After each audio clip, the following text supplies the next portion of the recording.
cenu soutěžilo 53 soutěžících. Zároveň bych chtěl pozvat sponzora této ceny, který tu cenu předá, pan Díku.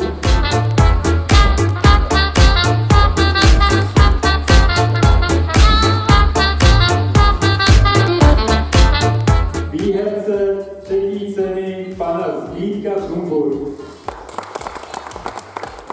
Sales manažer výrobce firmy Egl, pan Bomber.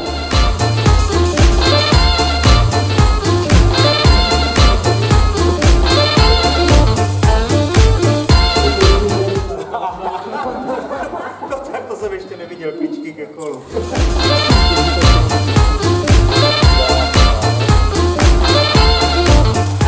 Moc děkuju, firmě, děkuju. Druhou cenu, kterou je skútr Honda Vision, takže já bych chtěl pozvat pana Michala Voveckýho.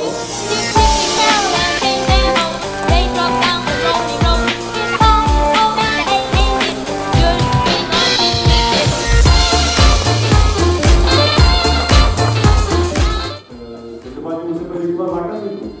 Kdyby nebylo zákazníků, tak tady vlastně nestojí. Děkuju.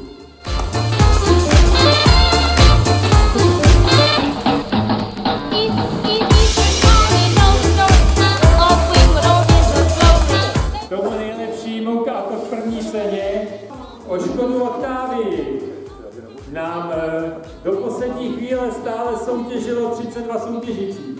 A bylo tam pořád ještě 7 soutěžících, kteří měli dokonce 3 pokusy.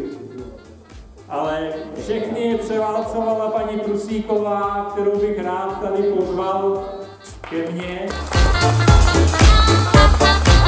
A bych pozval